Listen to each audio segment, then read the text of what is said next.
陈方舟跟我说，你在他办公室里哭，怎么劝都劝不住。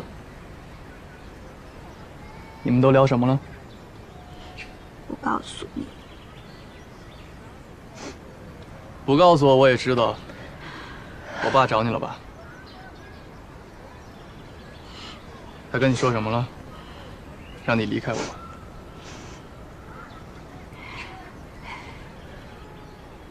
不是因为这个。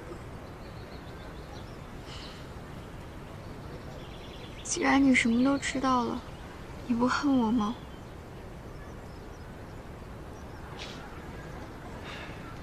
恨你什么呀？恨你害死了杨子。那就太不应该了。但凡我们当年能够成熟一点，也不会酿成那样的悲剧。你爸还跟我说，我当时拿了他一笔钱，就离开你了。那个叫杨子的孩子，之所以会没命，不就是因为这个江小源吗？杨子的事跟他无关。跟他无关？那你怎么不接他电话呀？你敢告诉他你现在发生什么事了吗？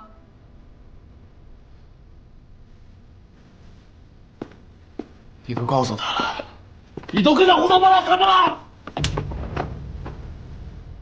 混蛋！我什么都没说，是他有话让我传达给你。他说他已经考上了自己理想的学校，以后不想再看见你了。不可能！不可能！他还开口跟我要了钱，给他奶奶去看病。你看你现在还能打通他电话吗？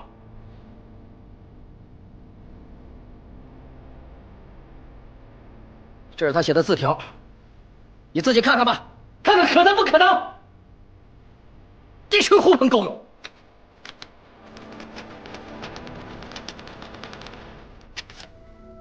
本人江小源借走了戚茂清2万元现金，并保证与其一刀两断，老死不相往来。当时我气得够呛，觉得你怎么这么狠。可后来长大了，也想通了，你只是想要救奶奶，无可奈何罢了。想必我爸也跟你说了很多难听的话，伤到你了吧？其实我应该找你问清楚的，因为你那么难过的时候，我都没有陪在你身边。而且如果洛杉矶没有遇到的话，没有重逢的话，你之前经历的那么多，发生那么多的事情，我这辈子都不会知道。我只会当成你是无情无义，连句道别的话都没有就丢下我了。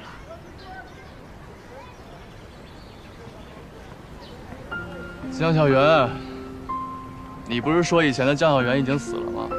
现在的你是全新的你。我跟他之间那些事儿，你难过什么劲儿啊？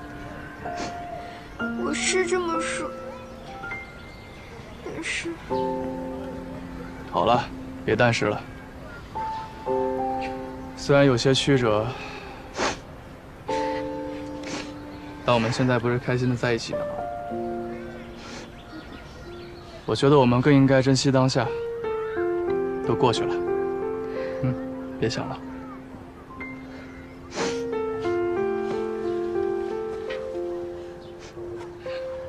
起来。干嘛？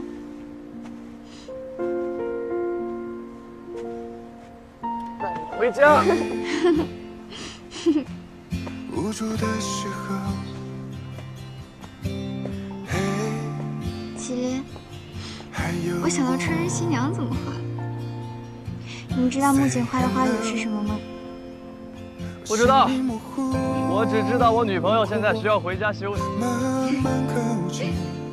哎，祁连，你觉得这事怎么样？是不是？领结都歪了。哦，挺帅的，是吧？哎，小袁，你今天准备这手捧花还挺好看的。这红色的花叫什么呀？红色的是木槿花。像月光落在手中，像流星铺满心中。I could just go anywhere with you. You are my favorite thing to do. 你会不会弹给我深藏的脆弱？ My heart's only here. 没想到这个灵感还挺有效果的哈。所以木槿花的花语是什么？温柔的坚持，永恒的美丽。我记得木槿花朝开夕落，为什么它能代表永恒的美丽？因为当一朵木槿花开败凋落，它还能陆续生发出许许多多，哪怕是朝开夕落，它的花期却很长很长，仿佛生生不息，源源不断，所以才会有永恒的美丽。那真的跟你很像。不对，是跟你很像。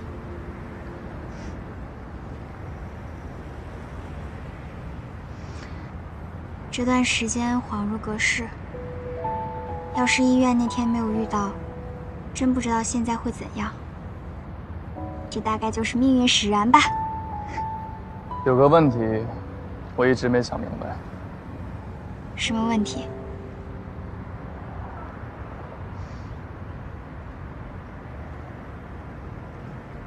为什么你都不记得我了，却还记得我的手机号码？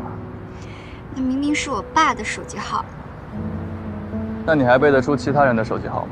背不出啊，谁没事背人手机号啊？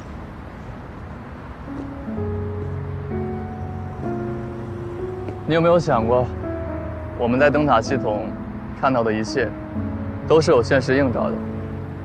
那些曾经在我们记忆里停留过的人事物，会以什么样的方式出现在我们眼前？或许恰恰和我们的心愿相一致。你是说我能背出你的手机号也是有原因的呗？高中那会儿，你一遇到麻烦就给我打电话，这个手机号我就没换过。后来出国读书也一直留着它，大概是在等你打给我吧。但是我一次都没打给你吧？是啊，你一次都没打给我，但你依然记得它。即便是去了灯塔系统的世界，你也依旧没有忘记。你嘚瑟什么呀？你不就想说你在我心里很重要吗？嗯？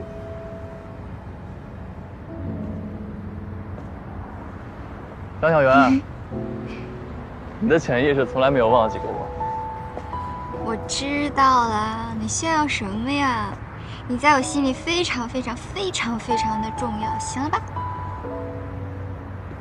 还差一点吧。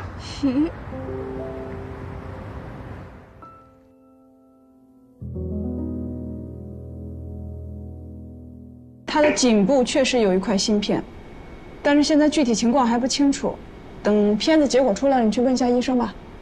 好，谢谢。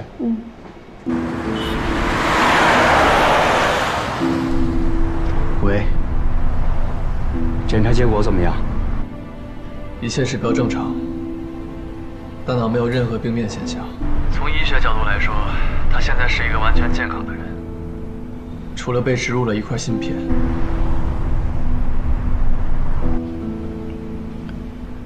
老陈，你劝我带他做一个脑部 CT， 是不是因为你们在霍博宇体内也找到一块？你们对外宣称结案，实际仍在调查霍博宇的死因，对吗？医生怎么说？芯片可以摘除吗？已经和中枢系统长到一块了。医生说，这个芯片会影响干扰载体的中枢神经，造成情绪不稳或者耳鸣，也会导致身体免疫系统下降。贸然摘除，后果不堪设想。芯片的事儿，我们也会帮忙想办法。你多费点心，稳住他的情绪吧。好，我明白。对了，这件事我不想小远知道，你也别告诉他了。好，我明白。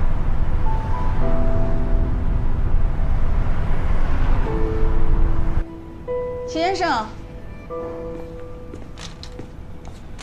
正好你的片子也出来了，但是你的体内并没有什么芯片。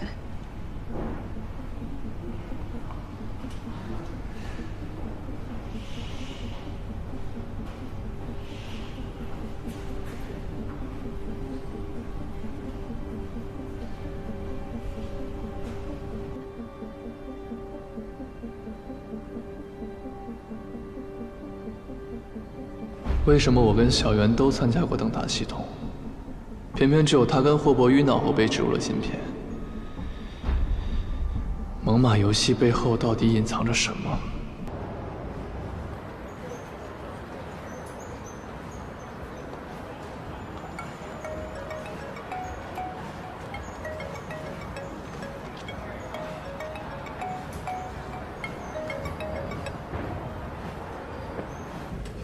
喂，祁连，出事儿了！怎么了？网上的新闻你看了吗？有个叫谢意的演员过红毯的时候妆容出问题了，妆是小袁画的。我看到主办方的人把小袁带走了，怎么办啊？我知道了。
还是你自己的主张。你知道范总的脾气，这种手段虽然下作，但是我也是被逼无奈。事情发展成这样，只能怪你不该带他来这里。你别怨我啊，当初不是我想自己走的，是范总逼我的。你知道，他根本不希望你培养出自己的人。你喜欢攀高枝是你的自由，你不用跟我解释，也不会。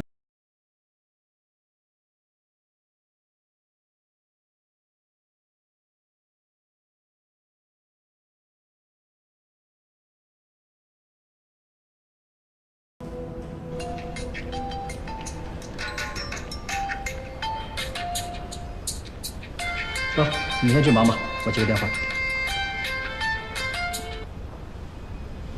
小莲，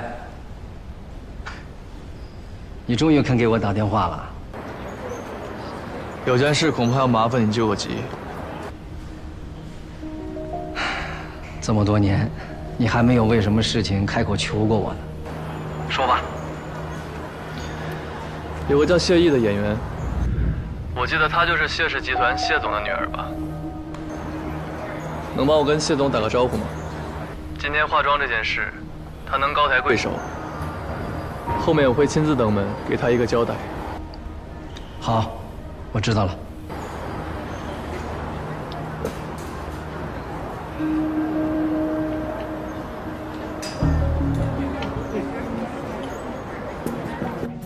他是我的助理，有问题我来负责。蒋博，谢小姐的妆你都没沾手，这事你就不要来插一脚了。第一，江小媛是我的助理；第二，他的合约都是和我签的，作为他的雇佣人，为他承担责任，合情合理。不是你谁呀？你承担什么责任？我形象全毁了，你赔得起吗？谢小姐，你有什么条件都可以提。蒋博，你别说话。对今天造成的负面影响，我感到很抱歉。作为补偿，我可以给你一次红毯、杂志封面、商业代言、新戏角色，什么都可以。口气真不小，不是？你谁呀？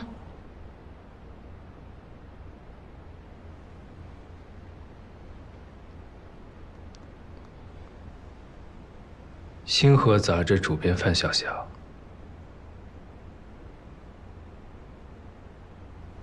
是我母亲。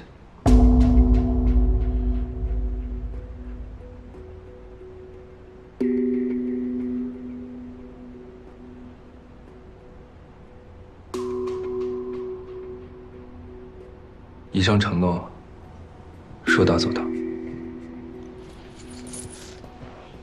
我可没听说过范总有儿子，你说是就是。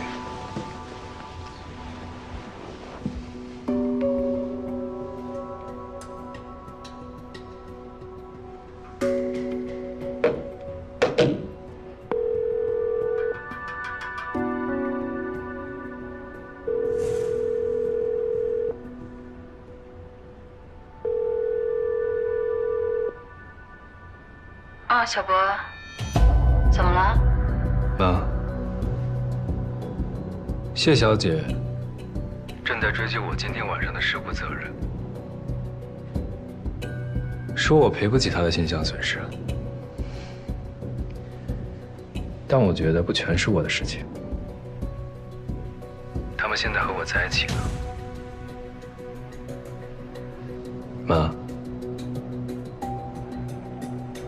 你觉得我应该怎么解决？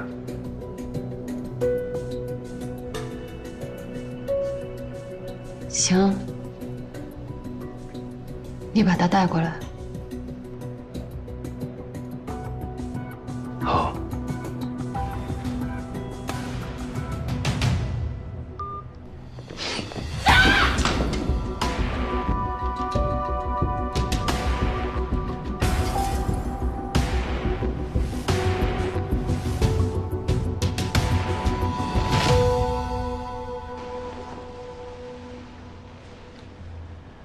谢小姐，请吧。谢小姐，刚刚您父亲来信息说这件事情不要闹得太大，我们还是先去范总那儿吧。啊。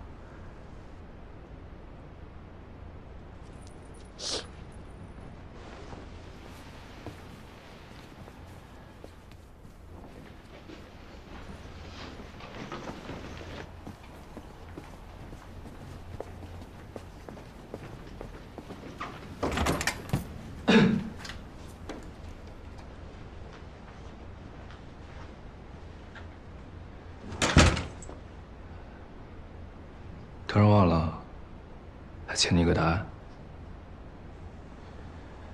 其实麒麟只猜对了一半。我当初招你，确实有别的想法，想把你留在身边，用来跟别人做交易。可惜，心软了。实在舍不得你身上这身才华。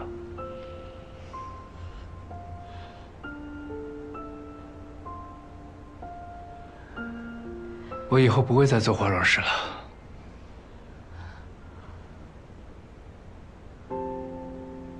但是你一定要好好做下去。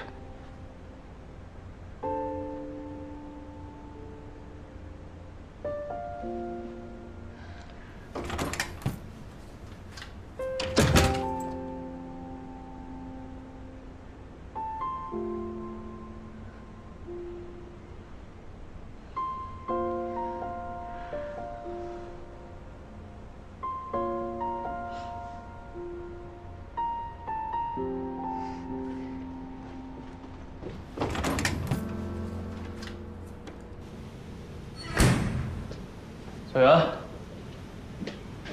事情我都听说了，谢也为难你了。蒋博替我顶锅了，这事不是我做的，我也不想让蒋博替我浪费那么多。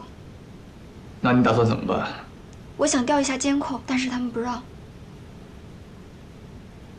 等我一下。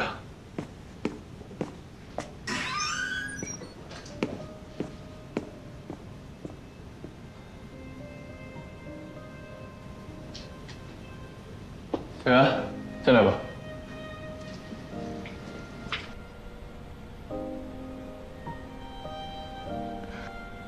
你怎么跟他说的？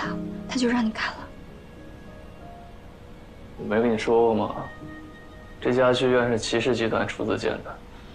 找到了。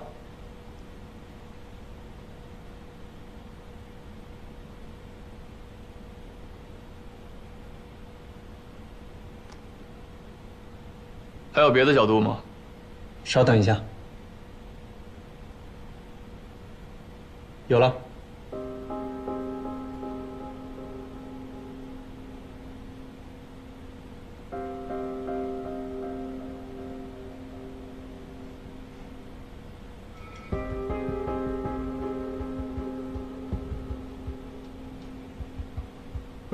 这里放大一下。好。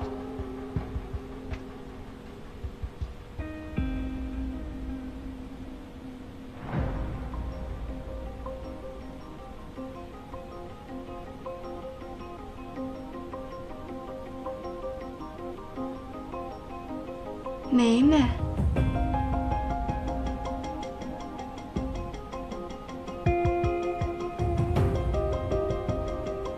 辛苦了。没事。剩下的交给我，谢业那边你不用担心，不会再找你麻烦了。那我得跟蒋博说一声，省得他动用他家里人的关系。蒋博家里什么关系啊？他是范小小的儿子。你确定？嗯。我来处理吧，你先去收拾东西，我送你回去。行。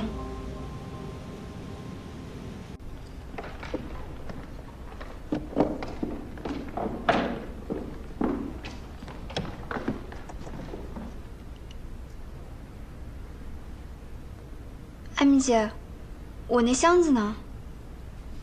蒋博的化妆箱让范总的人带走了。啊？哦，蒋博真不打算做化妆师了？恐怕是的吧，我也不是很清楚。我只知道他今天带你来是来给你铺路的，谁知道发生这种事情。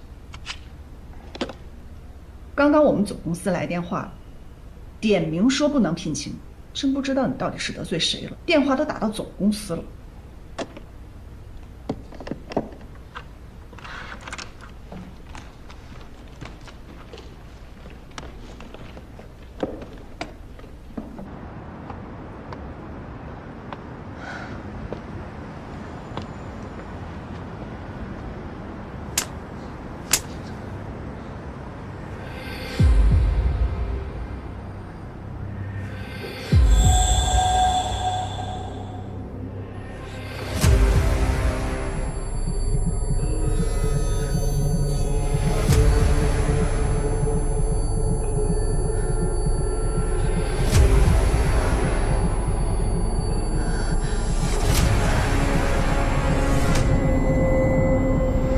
家小人的数据都正常吗？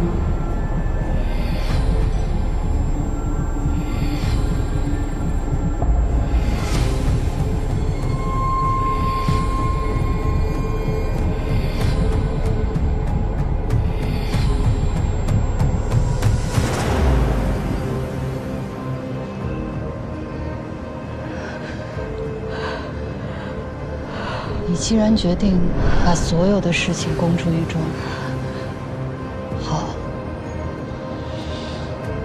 那就要想好了，承担所有的后果。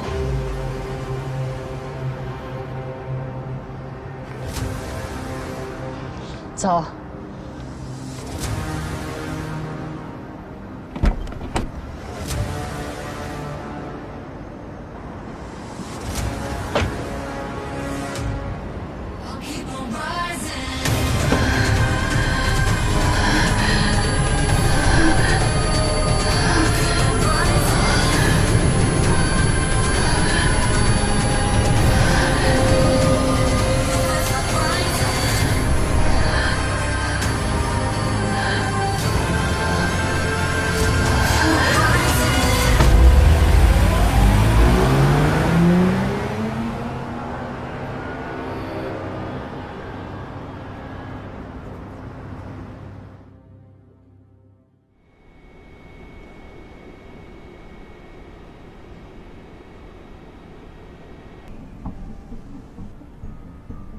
那么，在范晓晓与蒋博的母子关系被曝光之后，本频道记者也调查到了更多内幕。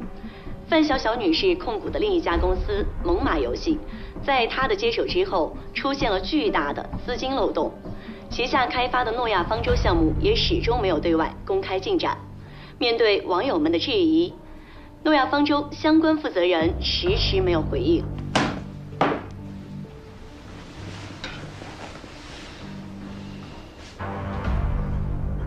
小周，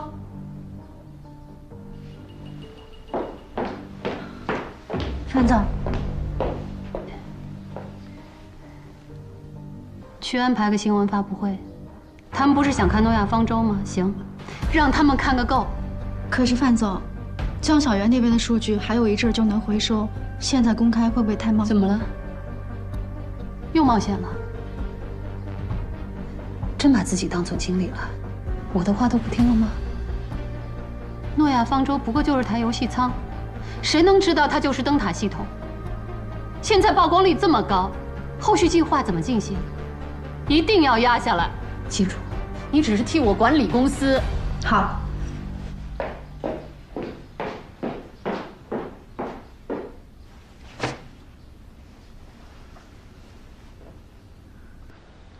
这个蒋博怎么回事儿？昨天刚参加完盛典，今天就退圈了，微博广场都炸了。怎么说退就退了？不过呢，这也是他的作风。当年参加全国美妆大赛的时候一举夺冠，不知道惊艳了多少人，然后就销声匿迹了，再然后就是在庄梦当讲师了。以他的水平，开个个人工作室都绰绰有余，不知道他咋想的，挺可惜的啊。哎，对了，小袁，今天早上有人把那个截屏发到网上了，把陷害你的那个人扒了个精光，你知道是谁吗？岳宁川手底下的人。岳宁川，你是不是跟他结过仇啊？谁知道呢？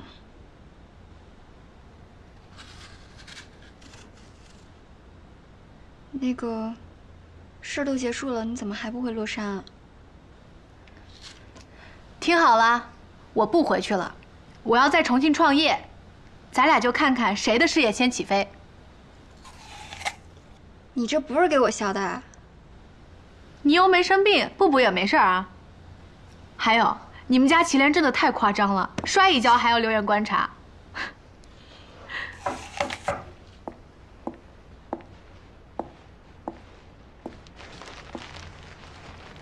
江小姐看起来精神不错，你来干什么？他能来干嘛呀？找你封口呗。他已经把那个助理辞退了，现在只要你在网上不发声，他就能把自己撇得干干净净。瑞瑞，你帮我看看祁连来了没有？去啊！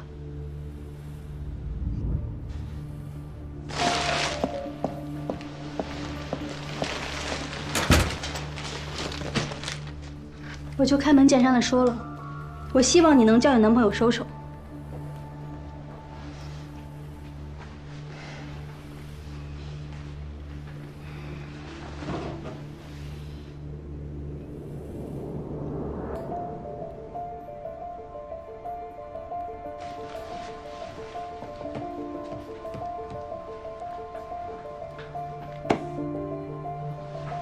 蒋博为了帮你，不惜连他守了那么多年的秘密都说了出去，你转头就把他给卖了，还逼得他退圈。你这话说反了吧？要没你昨天摆那一局，蒋博会被牵扯进来吗？我看现在是你需要别人为你挡枪，这信息是不是你透露给媒体的？我的前头都捏在范总手里，透露这种消息对我能有什么好处？你要是还有点良心，就赶紧叫你男朋友收手。我知道他想干什么，他会害死蒋博的。你走吧，我不想跟你聊这些。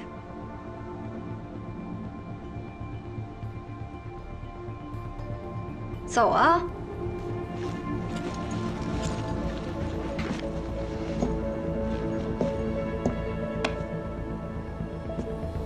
这么多年，范总一直都在逼他放弃化妆。但凡他有点冒尖的机会，都会被范总给掐回去。他们闹得最不可开交的时候，范总差点把他的手给打断，可他还是坚持了下来。他曾经和我说过，他想一点点摆脱范总的控制，可就是因为你，他不得不提前和范总摊牌，现在功亏一篑。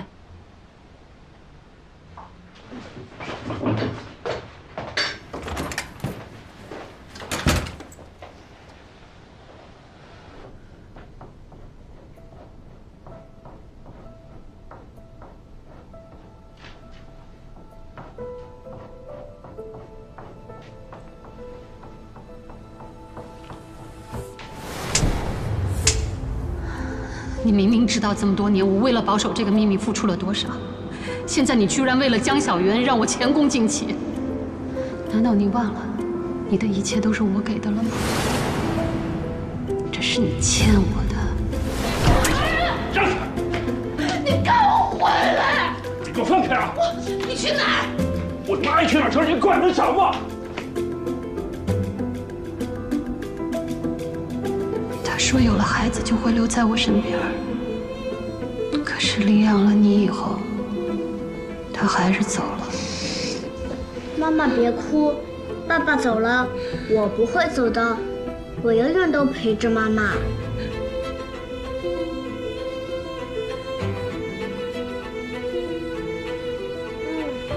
好好哭啊！你能帮妈妈度过这一劫吗？他们每天都查我的账，我精疲力尽。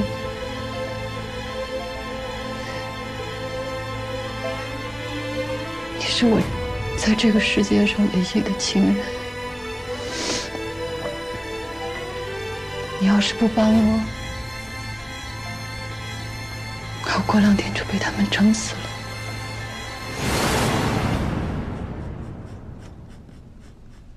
面对多日来的质疑，猛犸游戏工作室今日作出回应。据悉，猛犸游戏将于今天晚上公布诺亚方舟游戏体验舱，并对此前的质疑做出了正面回应。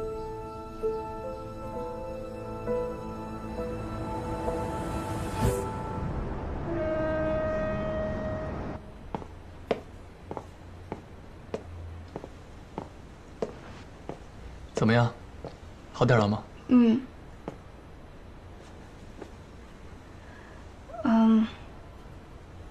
蒋博那事儿是你爆出去的吗？哎呀，祁连，我把他的隐私告诉你，是因为我信任你。你不能因为你要去对付那个范小小，就把这个事儿给捅出去了。你看看，网上那些人都是怎么说他的。这个人的背景，远比你想象的复杂的多。看看这个。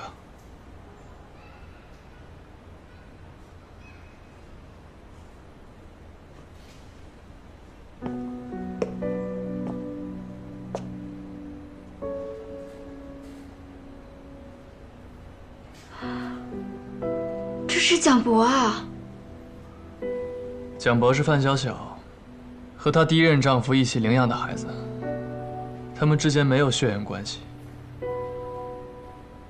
在她10岁那年，有邻居报案称蒋博一直遭到严重的家庭暴力，但在后来警方上门查访的时候，发现他用一把水果刀捅死了自己的养父。警方发现他对暴力行为有严重的创伤后应激障碍，加上邻居的证词，最终判定他为正当防卫。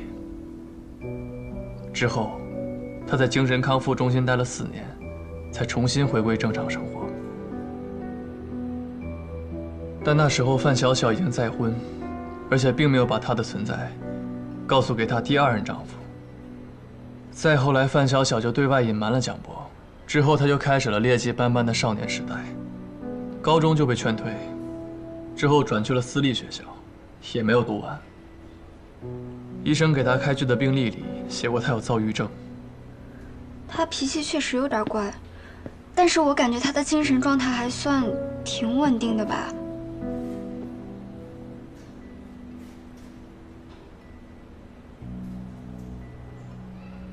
我知道你在担心什么，但是以我对蒋博的了解，他现在肯定不会像他小时候这样。而且，你要是把这些爆出去了，他的职业生涯就毁了。但你别忘了，蒋博也是范小小的帮凶。他从一开始接近你就不怀好意，难道你要我眼睁睁看着别人利用你，却什么都不能做吗？其实蒋博跟我解释过了，他没有利用我。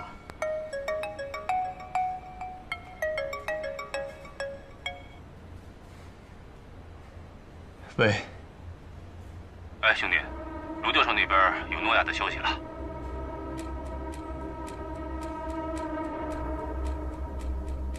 祁烈，久等了。卢教授，这位是？啊，我来介绍一下，这位是白远山先生，曾经是明光实验室的投资人，也是诺亚最早的伯乐，他应该算是最了解灯塔系统的人了。你好。坐。时隔多年，没想到竟然还有人在关注着这件事情。你有什么想要了解的，尽管问吧。您知道诺亚在哪儿吗？我找了他很多年，始终没有他的任何消息。诺亚5年前就已经去世了。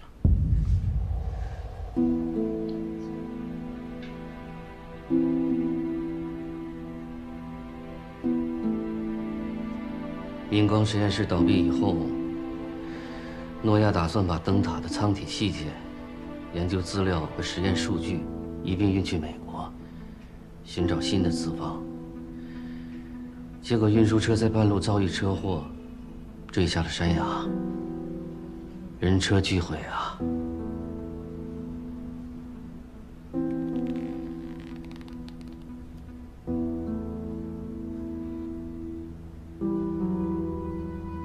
那你们有找到他的遗体吗？警方搜救以后找回了他的遗体，做了 DNA 比对。我和其他的朋友一起安葬了他。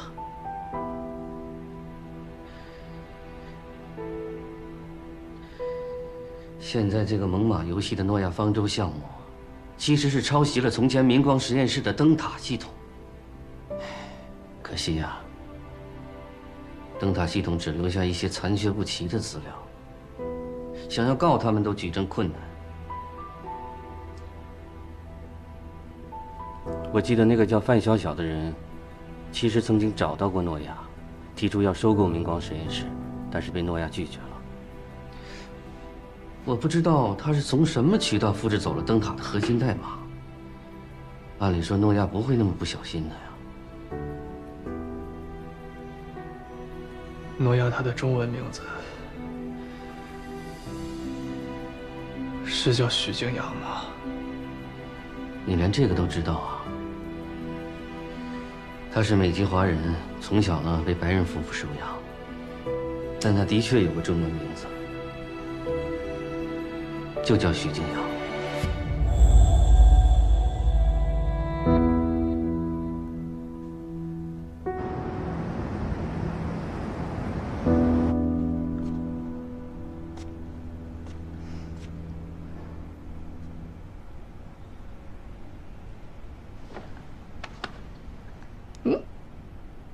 人造酒窝，你回来了怎么不跟我说一声啊？怎么了？我去见了一个认识许敬阳的人，知道了一些关于他的消息。那不是挺好的吗？干嘛哭啊？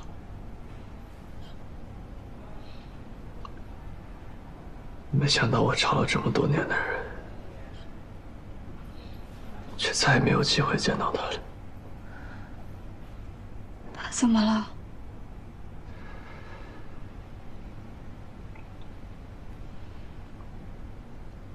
他不在了。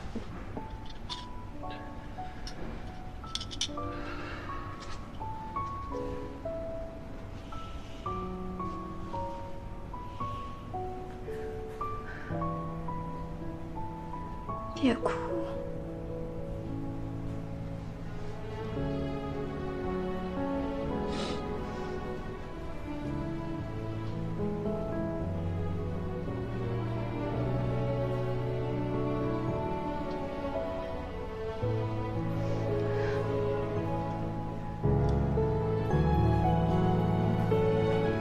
别哭了，别哭。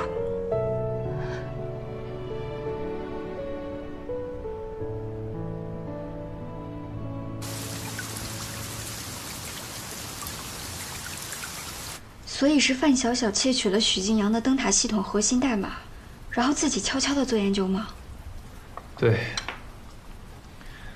白先生说，诺亚方舟虽然只是一台游戏舱，但它的系统设置跟硬件技术和灯塔系统极为相似。唯一的区别在于，诺亚方舟没有提及记忆干预。那就很奇怪。范小小是怎么知道许晋阳正在做这一项研究的？而且像卢教授这样的人都未必能清楚。许晋阳前脚拒绝了范小小，后脚就出了事儿，真的死无对证。他用许晋阳的心血作恶，之后还要用他大肆敛财。我一定要找到证据逼他停下来。那你想到办法了吗？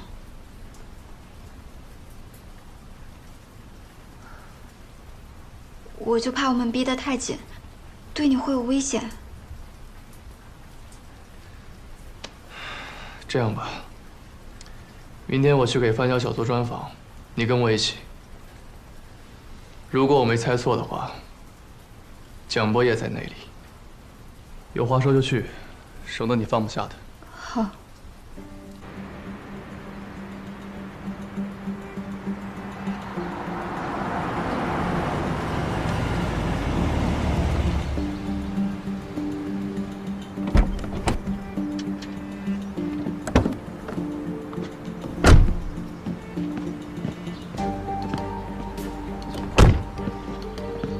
一会儿你负责范小小，我负责找蒋博。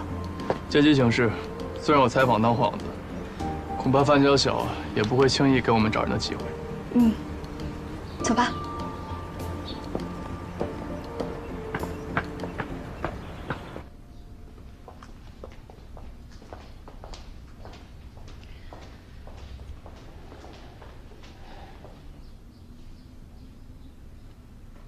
齐先生，工作的场合还带着女朋友，不合适吧？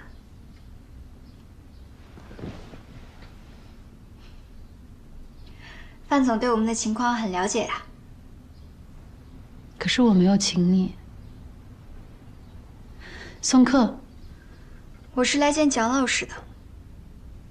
我跟他有一点工作上的交接问题，需要当面说清楚。他不在。是吗？那只能报警了。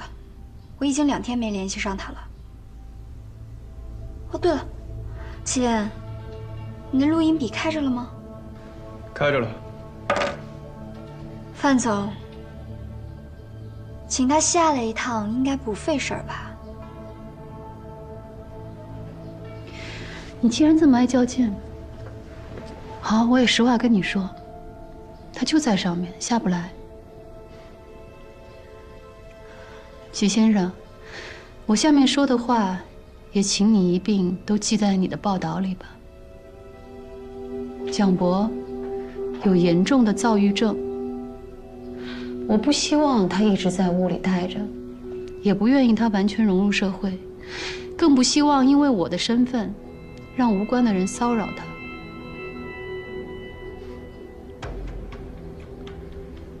我还查到一件被你隐藏的旧事。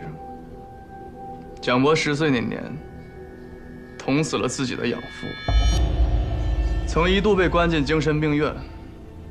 那人也是位化妆师吧？我记得他还挺有能力的。可惜后来丑闻不断，酗酒、赌博、家暴，婚内出轨一样不少。你一定十分记恨这位丈夫吧？是不是不止一次想过？如果可以一刀捅死他，又不用坐牢，该有多好！10岁的孩子，又患有轻微的精神疾病，没有比他更好的人选了。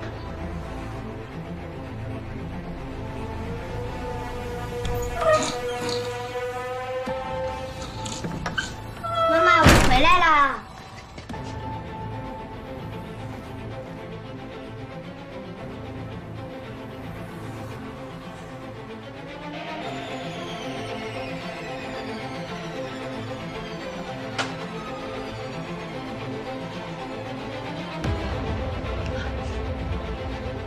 小博，妈妈不是故意，一会儿警察叔叔来，你千万不能说是我干的，听见没有？听见没有？听见没有？啊，听见了吗？听见了吗？啊！这也是你一直对外隐瞒蒋博是你儿子的原因吧？当然，这些都只是我的主观臆断，自然不作数。但是，一旦公之于众，悠悠众口可就堵不上了。范总，我们只是想看蒋博一眼，这样的要求不过分吧？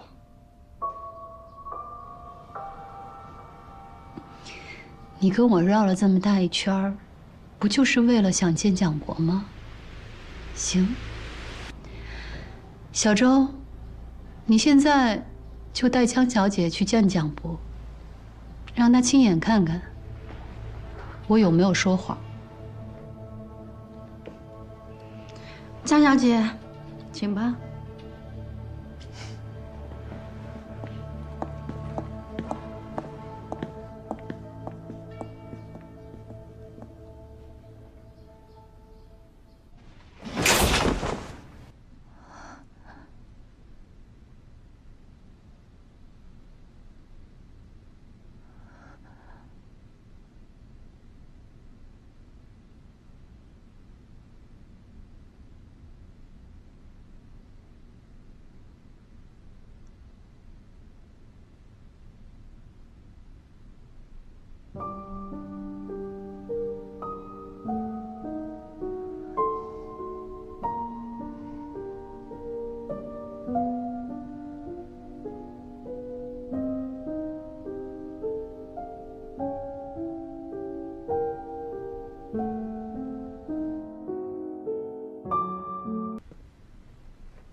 蒋博，你离开这儿吧，你跟我们走吧。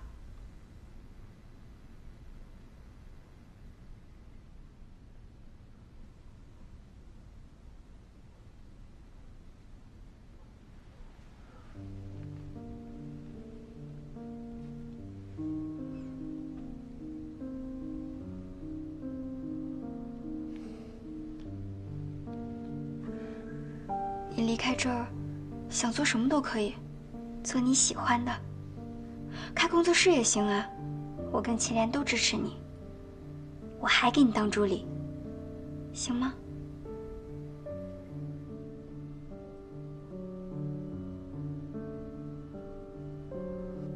蒋博，蒋博，蒋博，我离不开的。无论跑了多少次，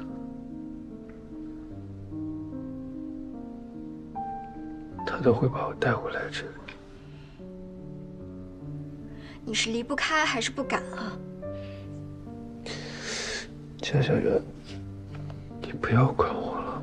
我不管你，我不管你，谁管你？我跟祁连是专门过来找你的。你要说你不喜欢美妆，你就别画这么多图啊！你想一辈子都被你妈困在这儿啊？岳宁川都告诉我了，你一直都想逃离你妈妈的掌控。你看看，我都给你带来了。你看看，你17岁参加国际美妆大赛的作品，你17岁就拿了区域赛冠军。你再看看，这个烟熏妆，技法和攻击性都很强。还有这个，你把他的嘴缝上了。你想告诉大家你的人生处境很难，你有口难言，所以你只能把希望寄托在化妆这件事情上，对吗？我也听说了，你刚从精神病院里出来的时候想一了百了，是接触了美妆才会觉得生活有点乐趣。你那个时候那么难都坚持过来了，现在又在这放弃什么呢？你现在觉得喜欢，觉得开心，是因为你没有遇到什么真正的困难。等哪天你付出努力也得不到回报的时候，也许你就没有这么喜欢了。做自己喜欢的事情而已，需要那么多理由吗？你想想，你那么热爱这个事业，你那么有天赋，你看看你现在这个样子。肉体可以被困住，但灵魂是谁都左右不了的。你是想当烂泥一样的活着，还是出去跟我们做你喜欢的事情？就看你自己了。我什么都可以答应你，就这件事情不行。如果做不了化妆师，我不如死了算了。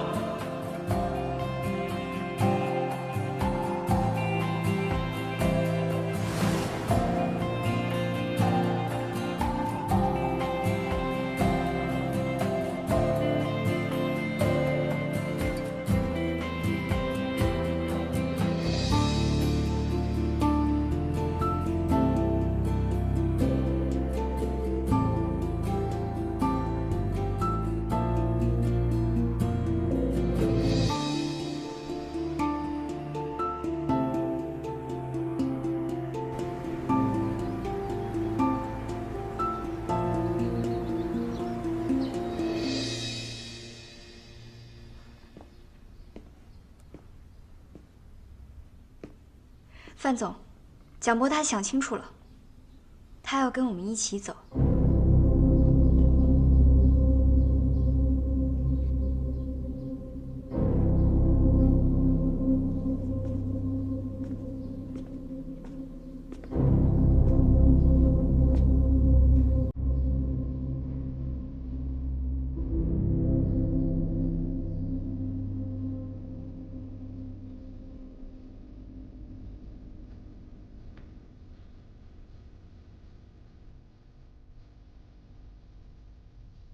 小波，你想清楚了？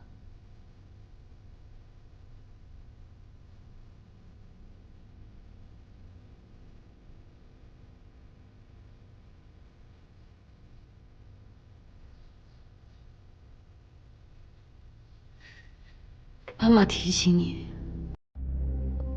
你所有的一切都是妈妈给的。你今天要是从这儿走了，就别想再回来。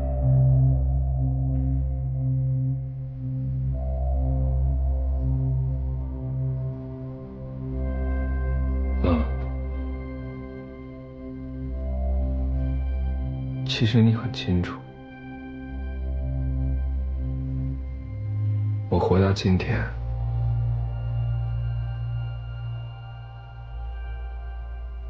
不是靠你的。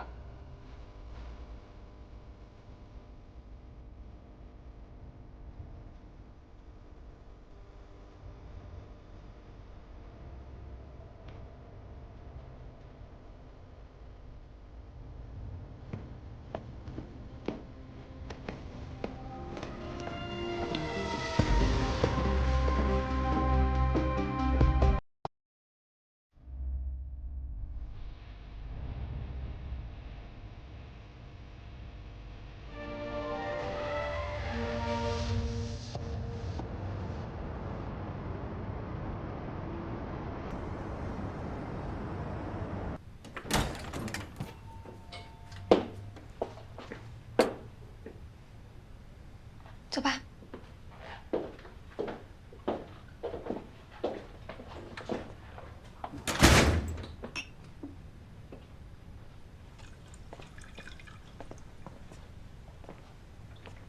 走，你先在这儿坐一下。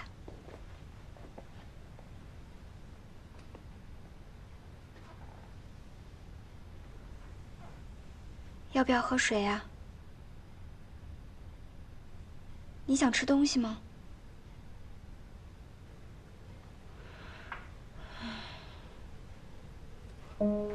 如果蒋博没有参与进来，那他为什么会把小袁留在身边呢？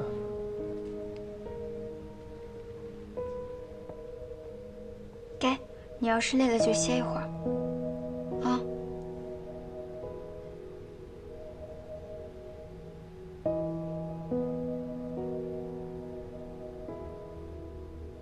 我给你煲点汤吧，心情不好的时候喝点汤会好很多。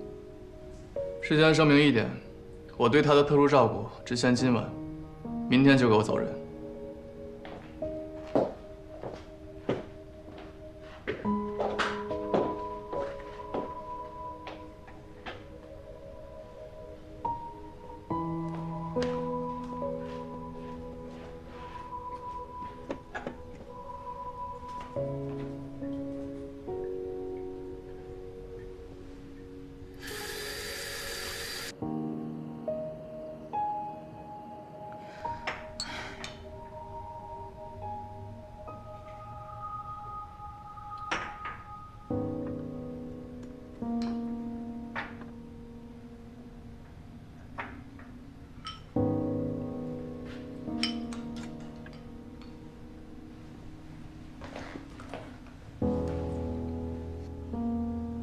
给他煲的汤，他一口都没喝，他也怪可怜的。要不你多收留他几晚吧。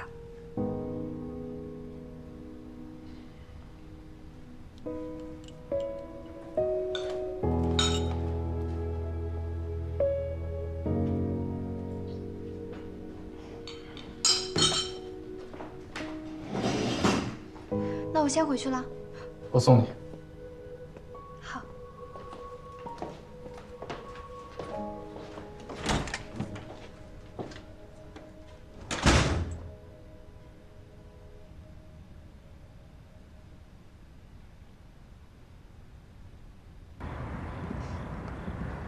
我已经跟学校办好了离职手续，明天就可以搬出来了。到时候去日日家住2天。你可以住我这儿。怎么住啊？你家沙发都被蒋博占领了，难不成你还要赶他出去啊？你睡卧室，我睡客厅沙发，他睡门口，顺便看门。他又不是看门的，你干嘛欺负他？反正工作完了之后，我们就会搬出去的。什么你们我们的呀？到底谁才是你正牌男朋友啊？当然是你啦。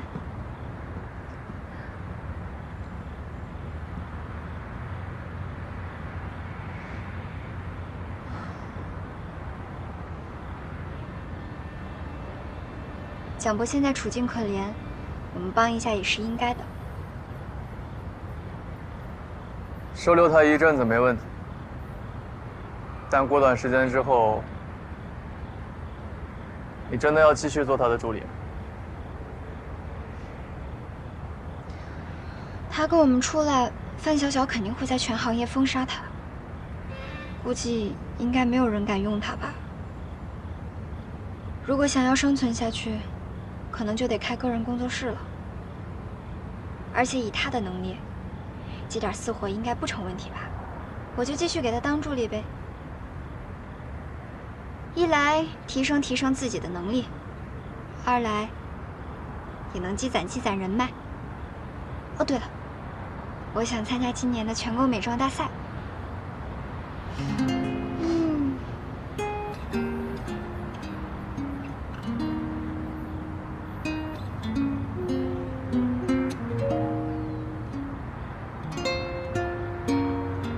小袁，有件事，我想和你商量一下。什么事儿啊？说。这段时间发生了太多事情，我觉得现在可能不是参加比赛的最好时机。准备比赛想必很辛苦，要不然还是先休息一阵吧。不用休息，机会难得。怎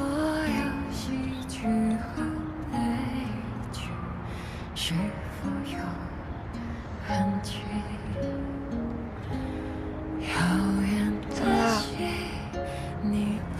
杞人忧天的样子可不像你哦。有吗？那当然了。明天的事儿明天愁呗，反正总会有办法的。你看看我现在就很想得开啊。我原来以为我1年的时间到了，我的日子也到头了，但是呢，我发现你好像没有做实验后的后遗症哦，所以我的心也落回到肚子里了。哎，现在觉得未来简直无限美好呀！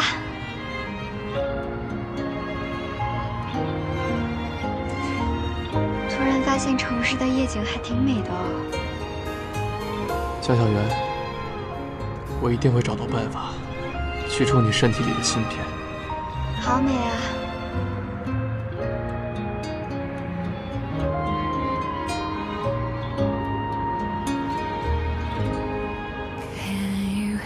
是吧？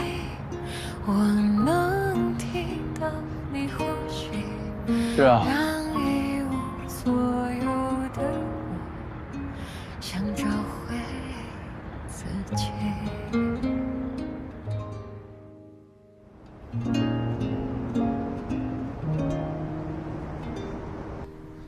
你真不打算跟他说呀？这芯片再不取出来，那是很危险的。不了，我不想影响他现在的心情。等找到风险最小的取出办法，再告诉他也不迟。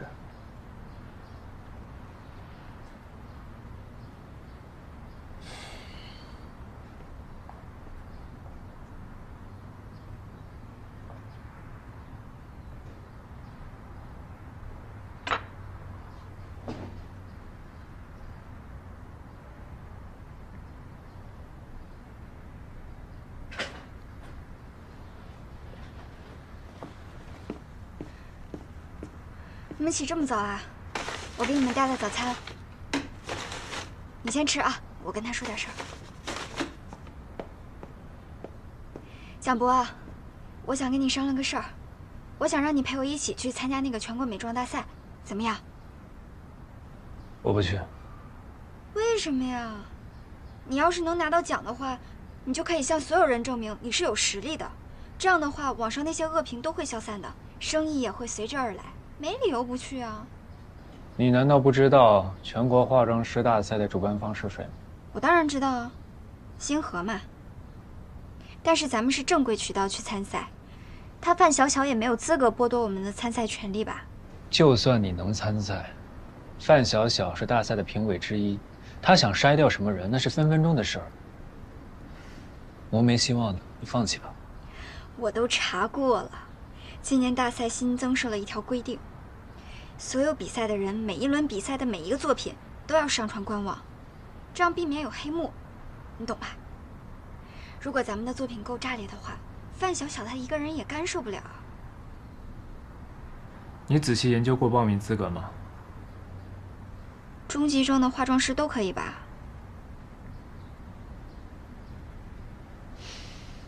独立化妆师要持有高级证才能参加，只有以工作室名义报名参加的团队，才能夹带一定的中级化妆师一同参赛。哦，哎，那正好哎，咱们成立一个工作室，你以后再当化妆师也需要工作室的，怎么样？我懒得跟你说。哎，你坐，那个我去帮你拿啊，你坐。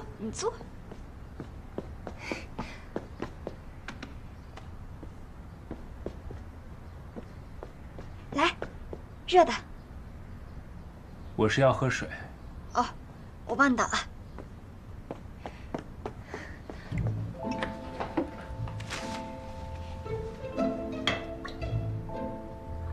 我也想喝水。你先自己倒啊。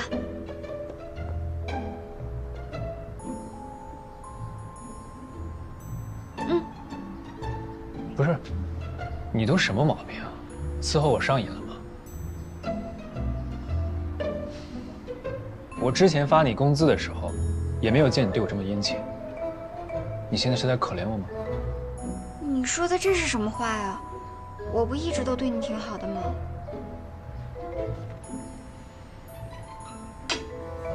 江小媛，你不用再讨好我了，行吗？我不会去参加比赛，我也不打算开工作室。你把我从家里捞出来，我真心感谢你，但并不代表你所有的要求我都会答应你。以你的能力，另谋高就吧。还有，我不想带个拖油瓶。你说这话太过分了吧？要不是小袁，你现在还被范小小关着不见天日。那我就得赶去替林生。哎，你们好好说行不行啊？小袁，你先进屋待会儿，我跟他单独聊聊。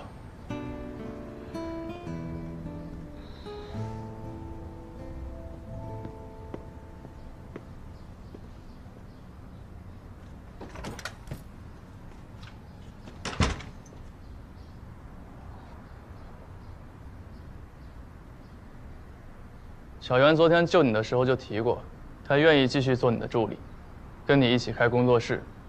你要是不愿意，当时怎么没反驳呀？开工作室哪有那么简单？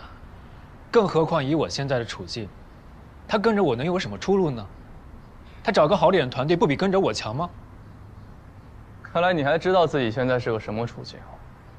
小袁处处帮你，就算知道你是被范小小吩咐着来监视他，他都没有记恨你。结果你就这么对待他。我招江小媛不是范小小的意思。那是谁的意思？还轮不到你来问我。你还跟我装傻？要不是我们保你，你觉得你来之不易的自由能维持几天？你威胁我？对，我就是在威胁你。我不是江小媛，跟你没情分。你要是不能对我有价值，我何必淌浑水救你？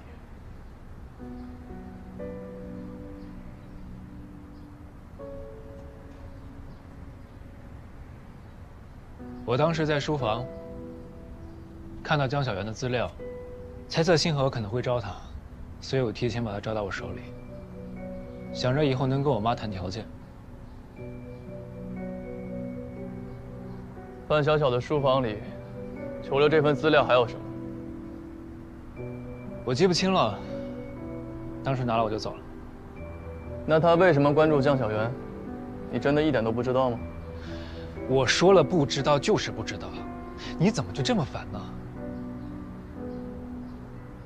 行，你不想说，我也不会逼你。但这样一来，你对我来说就没什么价值。我现在就打电话给范小小，通知他过来。你把我送走，你准备怎么跟江小媛说呢？你现在想起来江小媛了？你不是不愿意跟他一起开工作室吗？我是为他好。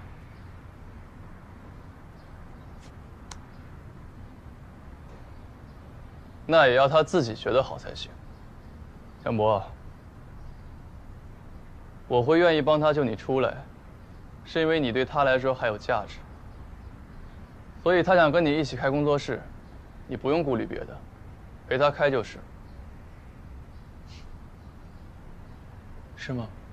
你就不怕这丫头以后对我越来越伤心，抢了你的位置？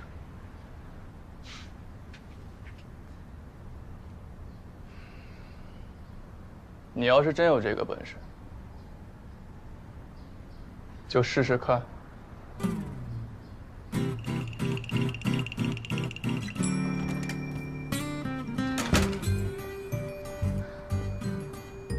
你们聊完了吗？聊完了。他答应陪你一起参加比赛，还有开工作室。真的啊？那太好了！你怎么说服他的？他就是个受虐体质，不习惯别人对他好，怼他两句，什么毛病都没了。那我们得快点行动起来了。距离大赛报名截止不到1个月了，我给你说一下我的想法。来，你坐，你坐。哎，齐言，你先工作去吧，我跟他商量点工作室的事儿啊。哎，我是这么想的。不急，我们先。我可以和你们一起聊。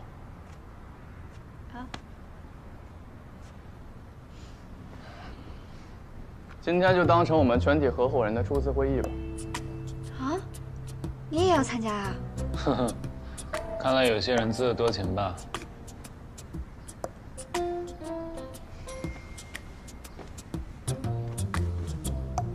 为什么不带我？你不会没装啊？再说了，你工作那么忙，哪有时间啊？那你没有启动资金吗？我有。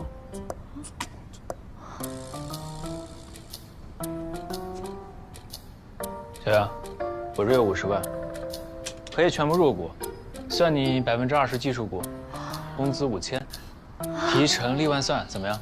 可以。那我们是不是得给工作室起个名字啊？比如说什么千华？哦不，晚风怎么样？死你！那你说叫什么嘛？哦，叫博源行不行啊？我去上班了。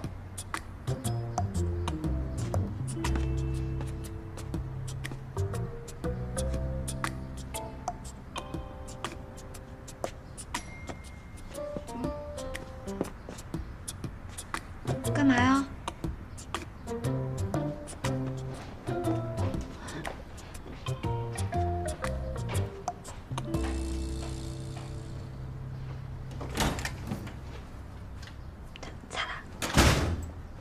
你真不打算让他入股啊？我不打算。情感这种东西啊，要是和利益牵扯在一起，那就不纯粹了。而且你的喜怒哀乐也会跟着受影响。如果两个人站在不对等的位置上，这段关系迟早得结束。哎，工作室到底叫什么名字啊？起名字嘛，随便取一个都可以啊。开工作室没那么简单，事情多得很。这不有你的吗？我跟你说啊，两个人分工效率很高的。我是天才，你见过天才管这些俗事吗？我准备睡了，你自己忙活吧。哎，合着这都是我的活儿啊。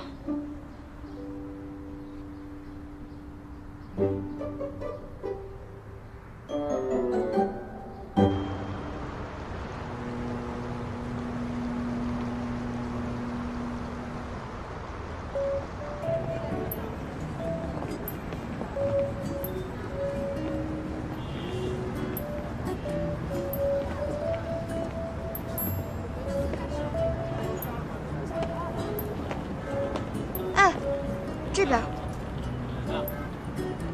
30，喂，50万啊，太贵了，那我们得再考虑考虑。哦，谢谢您啊。好。哎呀，你快点，你站着干嘛？咱们还有那么多店铺没看呢，快点儿。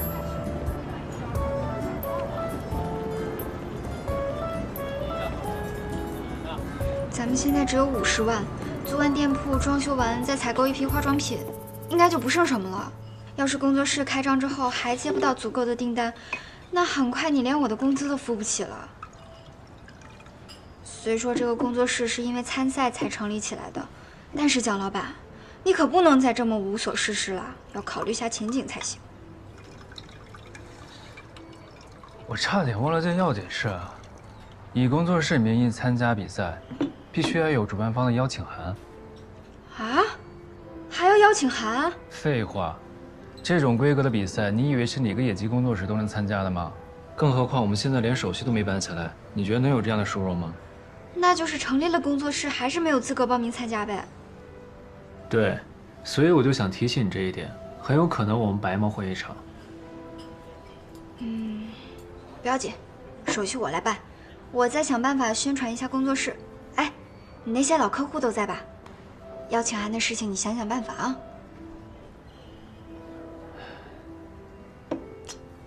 我现在风评不太好，这件事儿慢慢来吧，我尽可能想想办法，好吧？不是尽可能，是一定，大哥。咱现在要钱没钱，要资源没资源，要口碑没口碑，还树立了范小小这么强大的敌人，以后的路多难走，你自己心里没点数啊？我请你吃点好吃的吧。服务员，拿菜单过来一下。先生，您先看一下。好，谢谢。来，你看吧。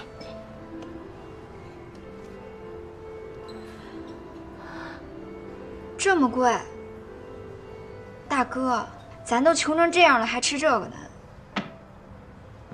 走。真走。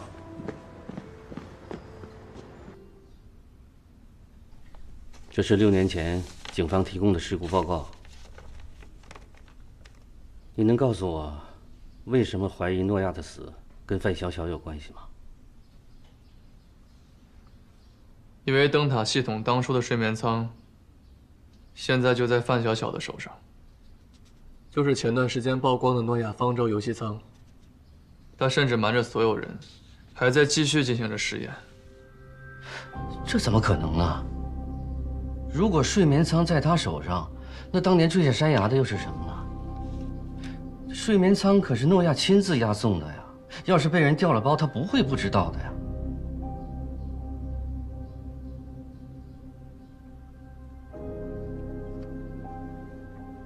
可能性太多了。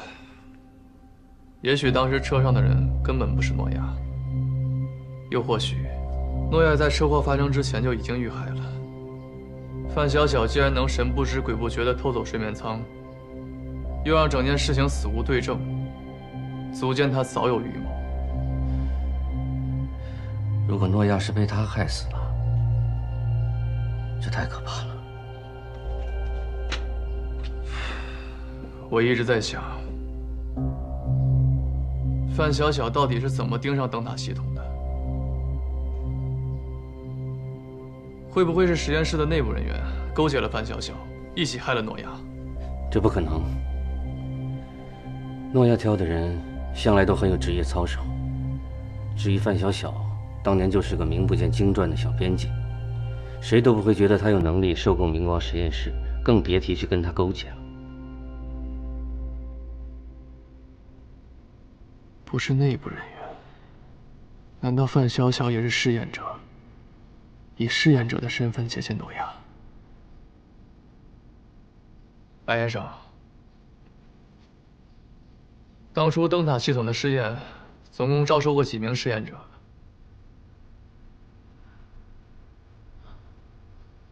我会设法去打听一下。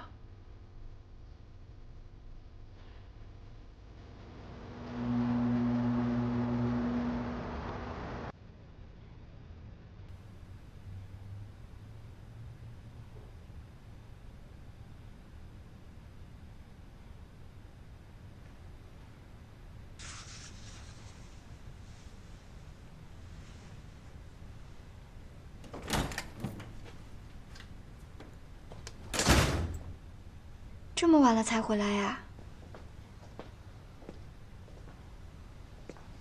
怎么还没休息啊？还在忙工作室的事啊？我刚整理完资料，想着还有点时间，就看看别人的工作室是怎么运行的。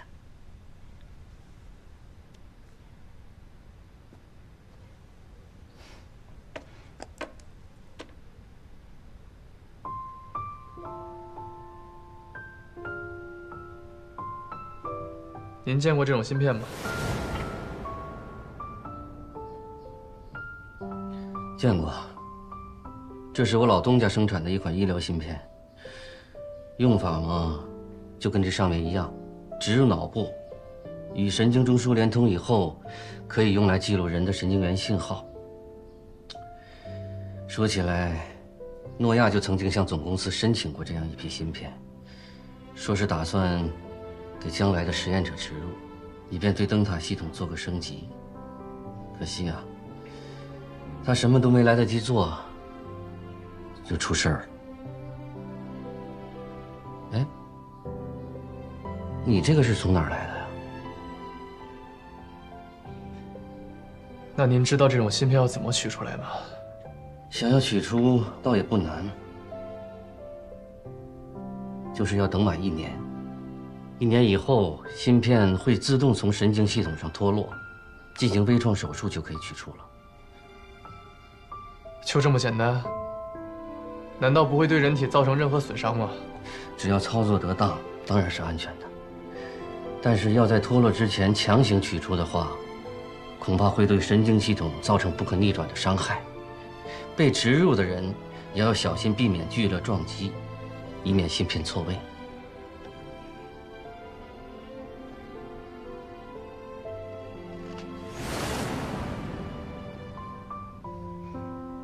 怎么了？等我一下。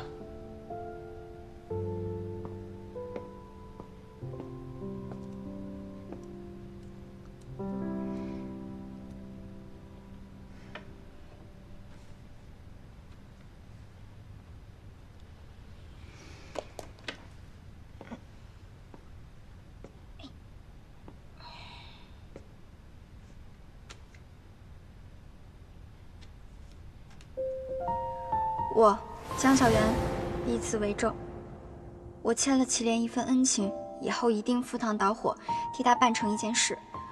如有违背，就让我永远回不了家。我来找你兑换心愿，可以让我加入你的工作室吗？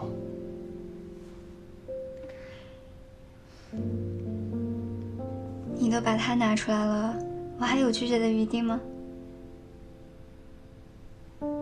你为什么一定要加入啊？我可不想跟你扯上利益关系。沈方舟的美发店不也是我投资的吗？我看中了你的实力，觉得你们工作室未来肯定能火，趁机当个大股东，多好。就你心眼儿多。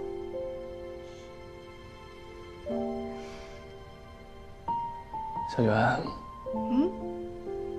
我只是不想你太辛苦了。再过一段时间，一切都会好起来的。你俩能不能不要那么腻歪，让我好好睡觉行吗？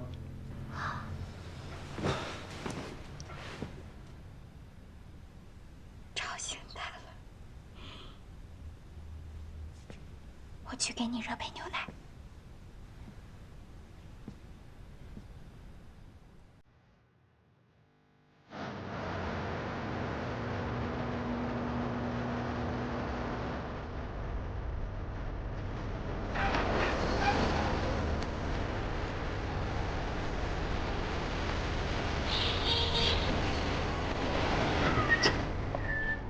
这么快就到了，辛苦了，辛苦了。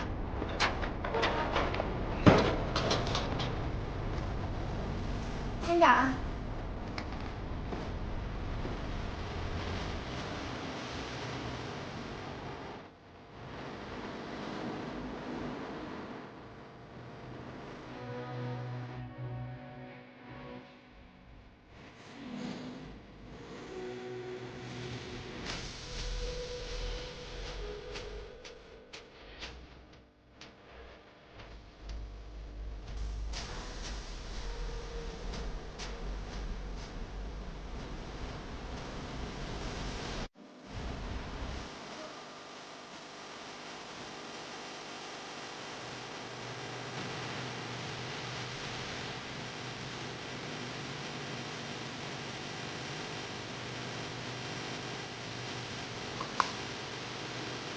吃饭了。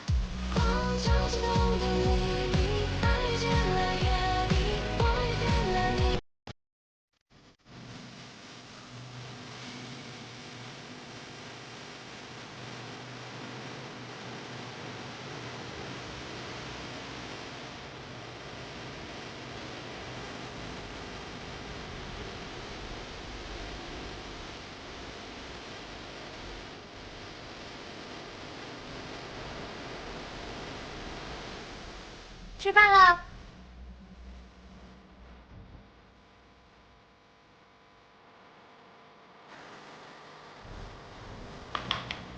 快吃饭。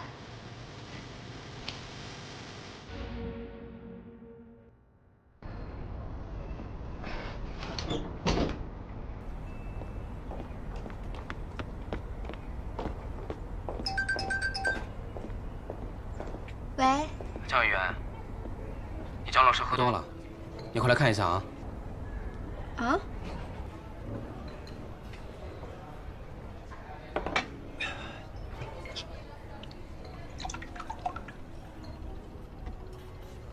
高总，我今天真的喝不下了，下次再陪您喝个高兴的。您看，上次我设计的那个盛典的妆容，您觉得怎么样？挺好的呀，对你的实力我一直特别认可。高总，那您能不能给我一张全国化妆师大赛的邀请函？哎，小蒋啊，不好意思啊，我特别想给你这个机会，但你也知道，邀请函不是随随便便就能给的。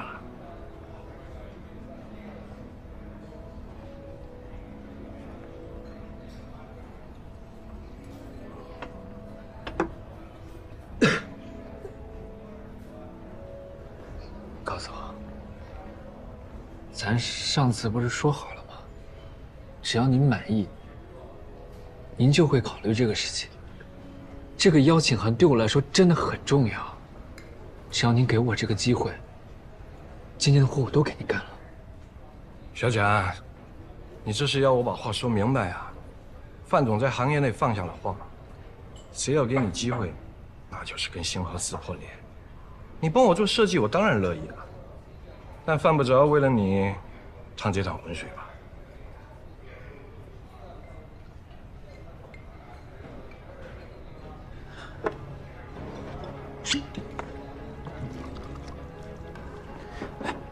蒋博，你别碰我！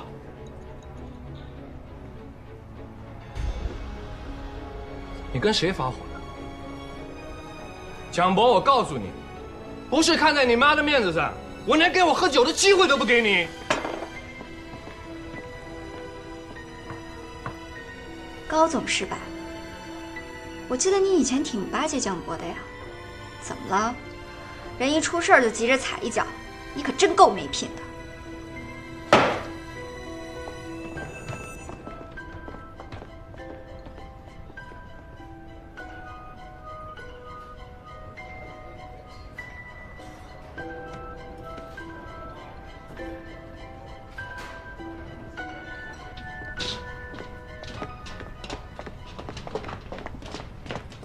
你别拉我！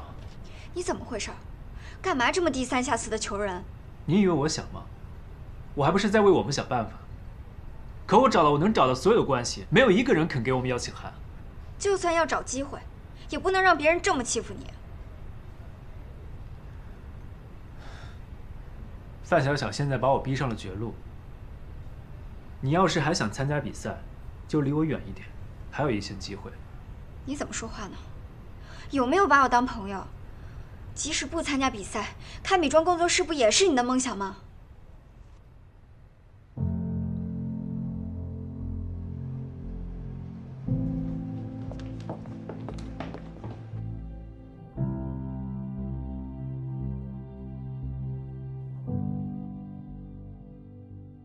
你怎么来了？听说工作室装修好了，我就先过来看看。你可真够烦人的，我本来还想给你个惊喜呢。带你参观一下啊，你看基本都装修好了。我觉得前期的客人不会很多，所以只购置了2台化妆桌，够咱俩用就可以了。然后这里是会客区，那儿是等候区，整体来说都是挺宽敞的，还有咖啡机啊什么的。哦，这是你的房间，很快你就可以搬进来了。还凑合吧。凑不凑合，工作室都开起来了，明天你就要开始干活喽。干什么活啊？给客人化妆做造型啊。明天下午1点，孙小姐约了你，她要参加一个文化沙龙，你想想给她做一个什么造型？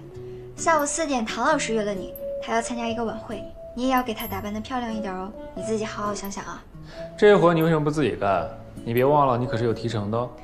大哥，我明天1天的时间都被瑞瑞约走了，我可忙不过来啊。反正明天、后天、大后天，咱俩都挺忙的。你哪来那么多订单？忘了告诉你，我之前录了很多美妆视频，然后我还替美发店录了一个视频，特别火。我最近拍了一个视频又火了，所以很多慕名而来的客户够咱俩忙一阵子了。你自己好好想想啊。继续参观吧。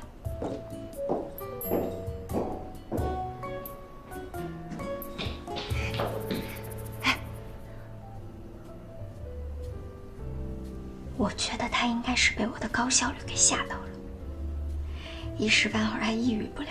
只要让他找到他熟悉的领域，很快他的自信就会恢复回来。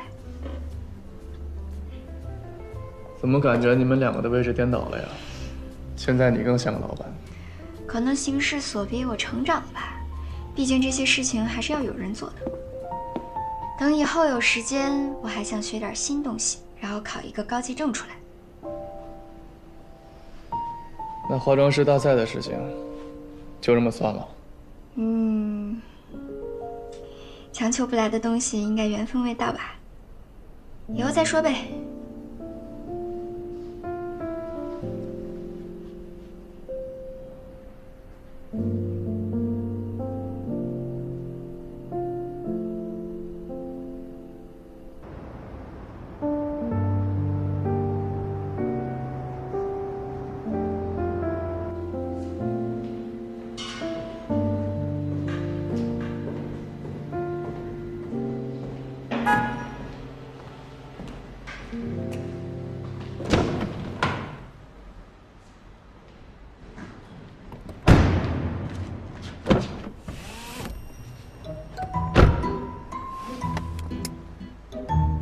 你开你的车，我就说几句话。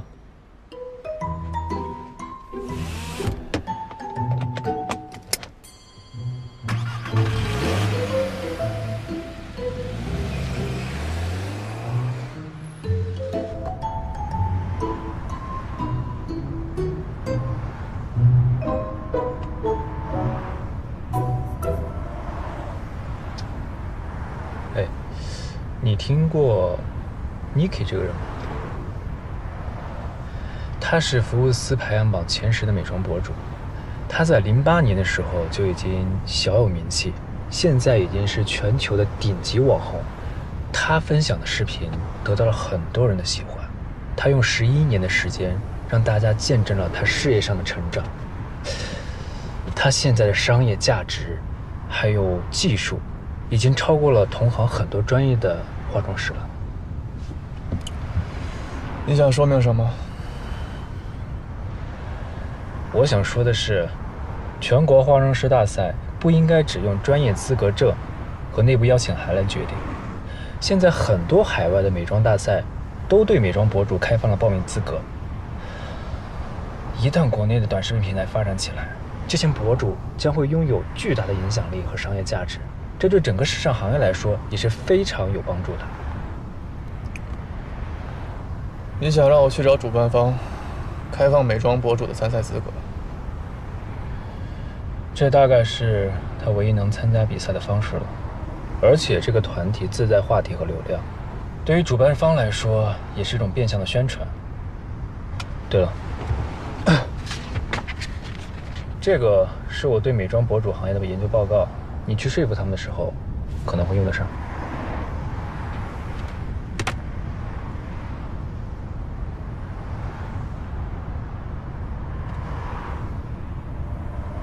如果我没记错的话，这次的主办方骑士集团是其中之一的。要让你失望了，骑士集团的关系我可能攀不上。为什么？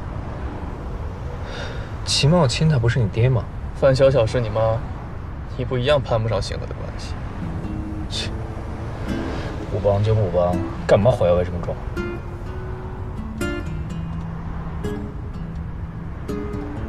先把我放下来吧，让我白起这么走。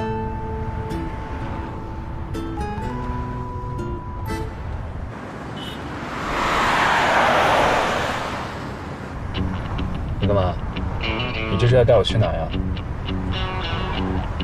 骑士集团的门路求不上，但我从侧面打听到，这次比赛的媒体合作方准备把比赛拍成综艺。你的提案，他们应该会感兴趣。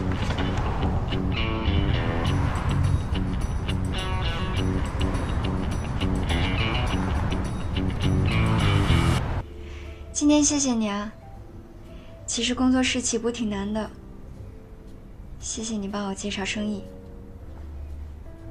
跟我你还客气啊，哈哈。小袁啊，我觉得你跟以前不大一样。怎么不一样啊？以前我也想帮你，不光是我，还有班上其他同学也是。不过你总是拒绝所有人的好意，什么事儿都得自己干才满意，自尊心强得让人讨厌。是吗？我都不记得了。自尊心强的另一面是自卑，越是怕人看不起，就越要强和排外。不过这次见你，你比之前自信多了。虽然还是没什么钱啊，身上多了一种游刃有余和无所畏惧的感觉，这样很好。可能是经历的事情多了吧，脱胎换骨成长了呗。好了保持啊。瑞雪，这儿呢。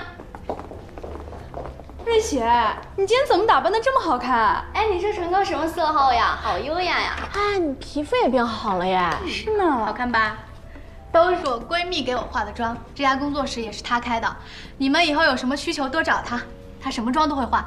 我想起来了，我在网上看到过你，搬砖的小仙女，对不对？哦，对，那个是你，我也刷到过。本尊在此。今天她可以免费给你们试个妆，以后有什么需求多找她。可以啊，那我第一个来。好，所以在这儿吧。你想要一个什么样的妆？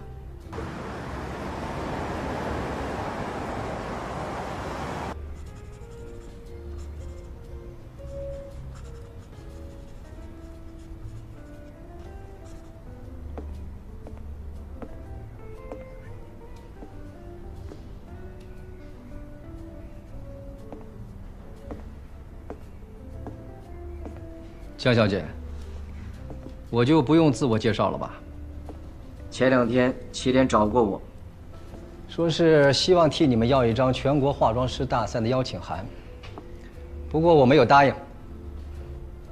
动用私人关系参加比赛确实有违公平性。江小姐，你的定力不错呀。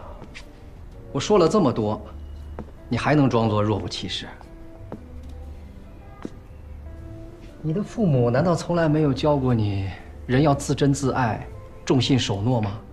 祁先生，你要是对我有什么不满可以提，没有必要指责我的父母。好，那我就直说了。当初祁连是为了你，才跟那些小混混结了仇，结果连累他那些朋友都卷了进来，还有一个孩子命都丢了，你装什么糊涂啊？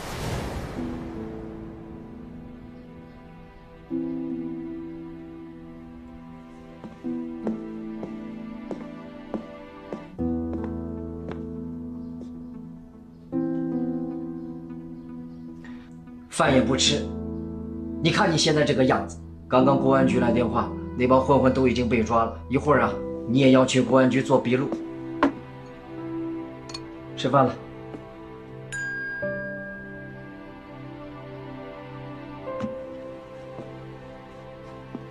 都结交了一些什么样的狐朋狗友？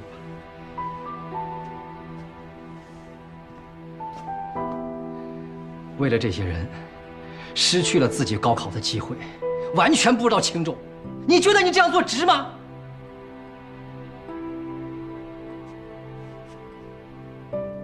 好好反省一下自己的所作所为。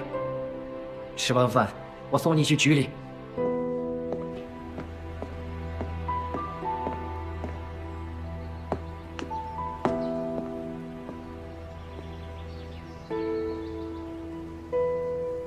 祁连，我有急事找你，我在理发店门口等你。江小媛。又是这个江小媛。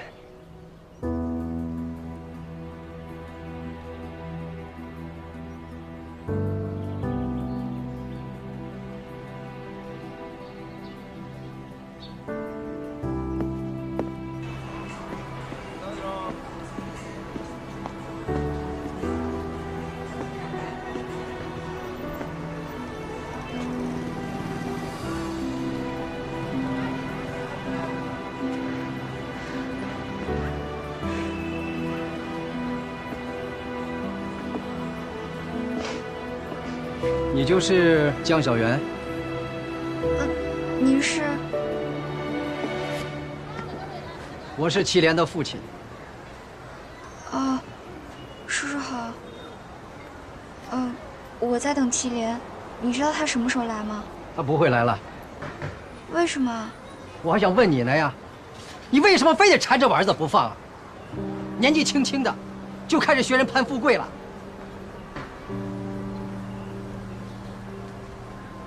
他不愿意帮我就算了，我们只是好朋友关系，没什么事儿，我先走了。你和祁连的事情我都知道，别以为我不知道。你接近他的目的，不就是为了攀高枝吗？我和祁连的关系不是你想的那样。不是吗？你们家这么多年负债累累，最近奶奶的病情严重，你和祁连在一起，不就是为了这个时候能帮到你们家吗？我今天见他确实是为了借钱，因为我奶奶病情恶化了，我急需2万块钱的手术费。要帮忙不用这么复杂。哎呀，你不适合祁连，还是早点离开他吧。祁连是个重感情的孩子，那段时间他天天做噩梦，高考也因为打架耽误了，精神方面也受到了创伤。为什么他好不容易康复了，你却还要来害他？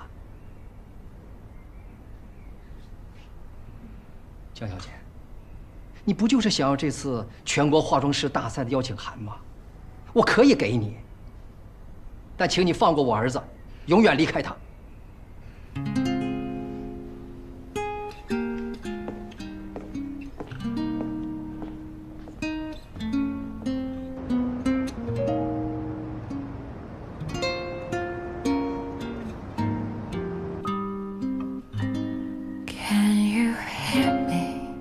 走进迷惘的森林，忘记曾经的拥抱和谁的约定。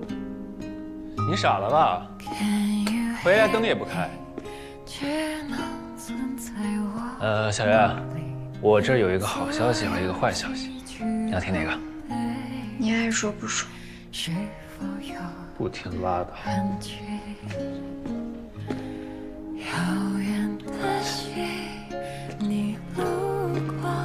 那我跟你说那个坏消息吧。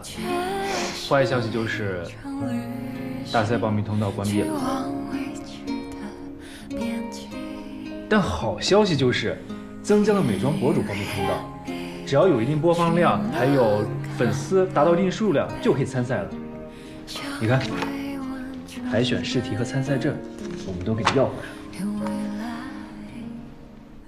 这话太多了，一开始就告诉他报名成功了不行吗？小袁，你刚才傻了吧？笑都不会笑了，太傻了。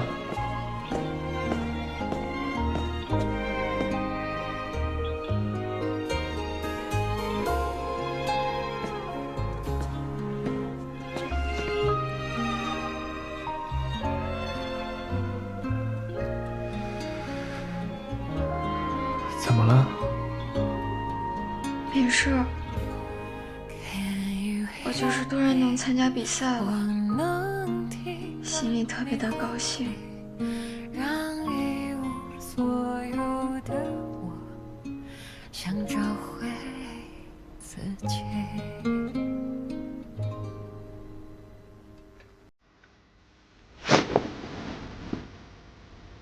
你找啊？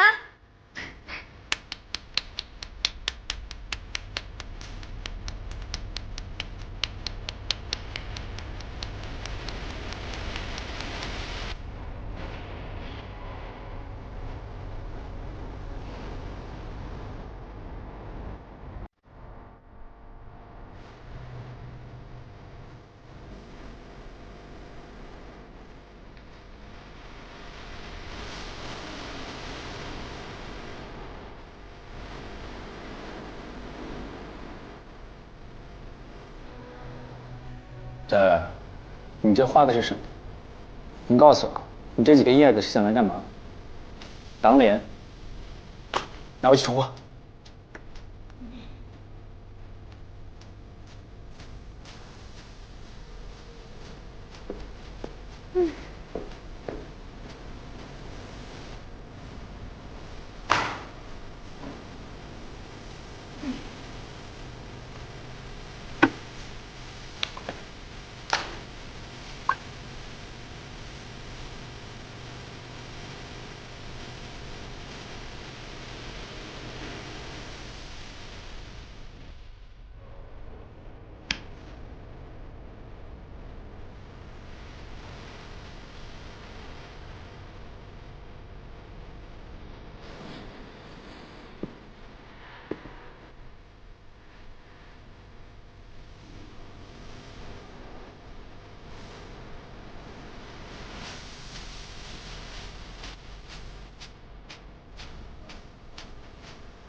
全国化妆师大赛的海选已经开始了。本次比赛云集了100家国内顶尖的化妆工作室，他们将在这里为成为国内最好的化妆师而展开激烈的角逐。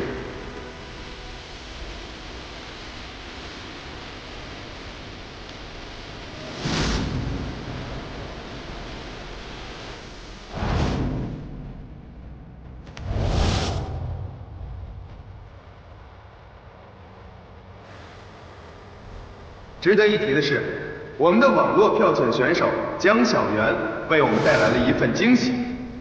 她的水平在一众作品中格外出挑，票数遥遥领先。网友们都说呀，这次的全国化妆师大赛，涅槃工作室将是夺冠热门。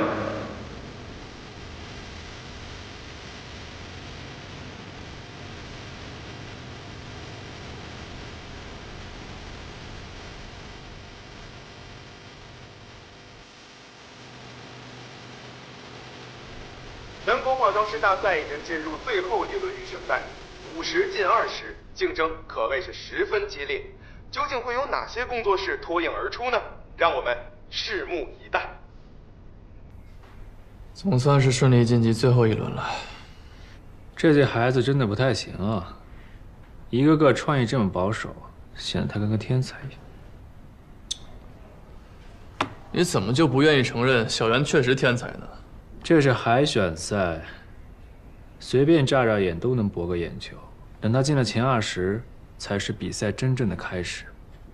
到时候拼的可是基本功和经验，你觉得他能跟那些大工作室实战好多年的人比吗？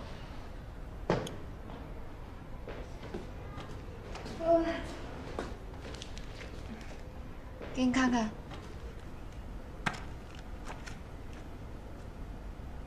吃点东西吧。又通宵画方案了。第3轮的题目是什么？春日新娘。那正好是你擅长的领域。这方案不行。佳媛，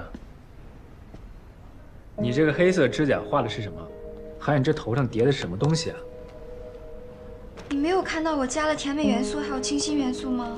是，我是看到了，生拼因素还不如没有。我觉得这个方案挺好看的呀。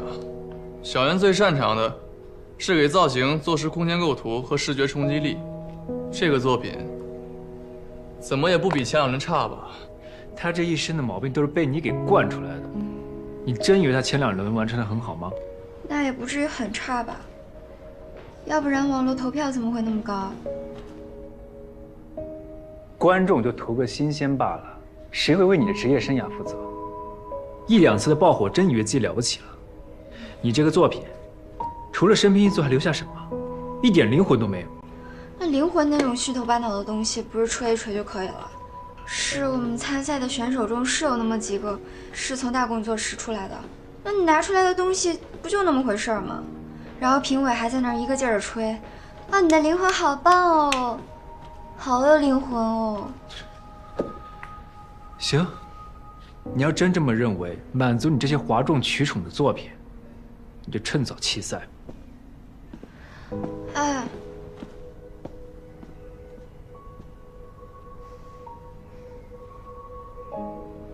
可是这已经是我拿出的最好的水平了。我已经1个月都没有好好睡觉了，真的很困。不行就放几天假吧，放松放松，说不定还能找到灵感。后天是陈方舟婚礼，跟我回趟洛杉吧。好。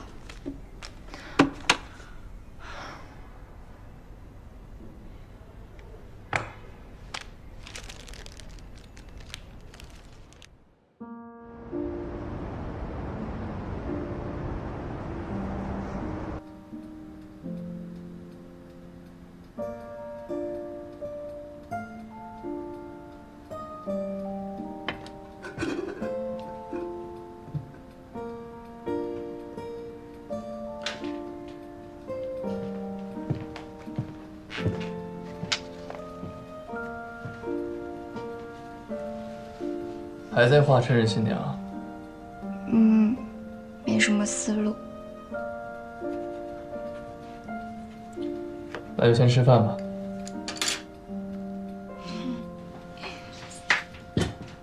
我一会儿要去见个供货商，顺利的话，应该可以解决店里化妆品的采购问题。你这个合伙人也太敬业了吧！所以啊，只能吃的简单点了。咖喱饭，我有没有跟你说过，我最喜欢吃的就是你做的咖喱饭？为什么是咖喱饭啊？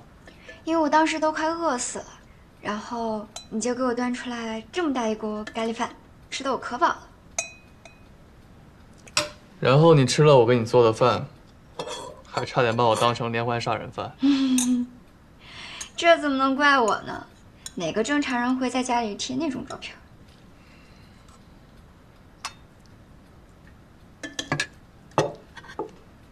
说起来，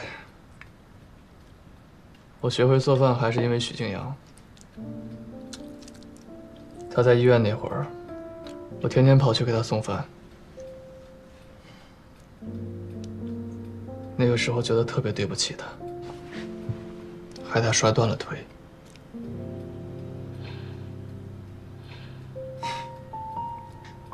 现在才知道，原来都是梦里发生的事情。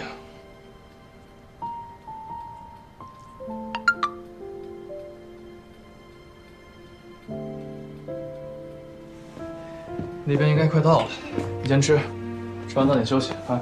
那你还没吃完饭呢。来不及了。你等会儿，外面冷，多穿点儿。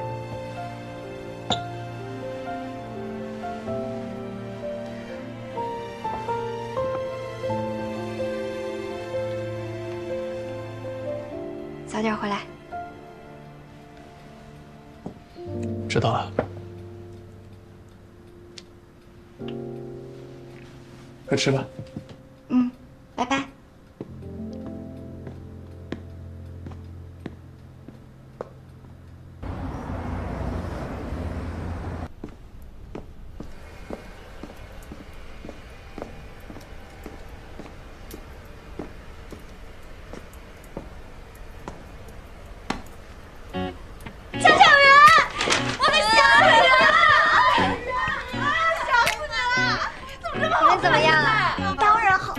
现在都是初级技术。哇塞！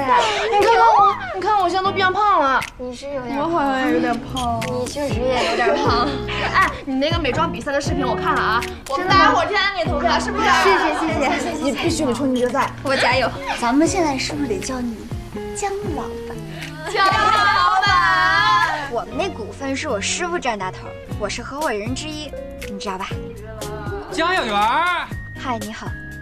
你说你来也不告我一声，我这不想给你个惊喜吗？走，去我屋说会儿。你们一会儿来了。怎么走了呀？小人咋这么好看呢？特别漂亮啊！你说你来了也不告我一声，你太突然了。来，快，走。哎呀，我给你倒水。哎呀，你可真行啊！你不是快结婚了吗？怎么还工作呢？嗨，这服务行业就这样。客人有需要，我们就得赞扬。来，喝水。哇，好暖和。对了，你最近怎么样？我挺好的。对了，你吃饭了吗？我给你订饭。不用了，陈哥，我不饿，你坐吧。啊。陈哥。啊。我就是想多了解一下祁连毕业前到底经历了什么。啊。是不是有人跟你说了什么？祁连他爸找过我了。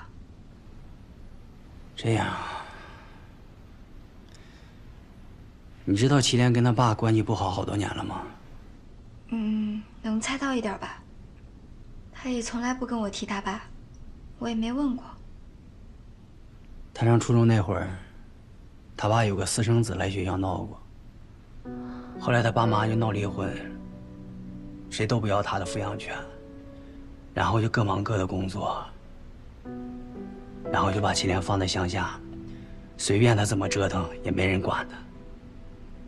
再后来，杨子的事发生之后，爸就意识到，祁连也是需要人关心的。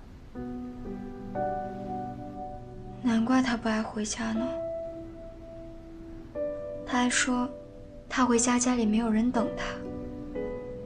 他爸的话你也别太当真。只要在祁连最自暴自弃那几年，他遇到了你，他才没有对人生失去信心。我现在还记得，那功夫他拉着我们一起去复习，说什么要跟你考同一所大学。那他为什么没有跟我上一所大学？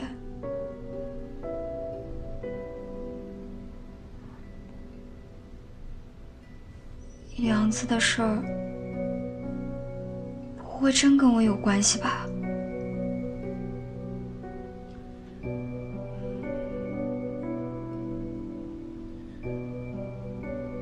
他是为了救我跟杨子，才跟人打的群架，结果受了处分，不能参加高考。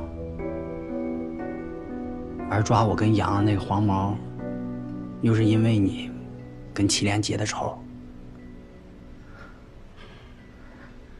那功夫也怪我们，都是半大不小孩子，气头上来了就打了起来。结果杨子不慎摔下了楼，送到医院的时候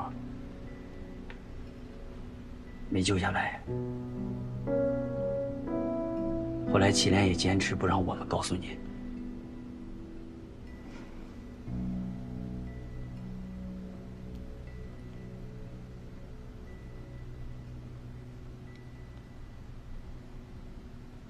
出了这么大的事儿，我都不知道。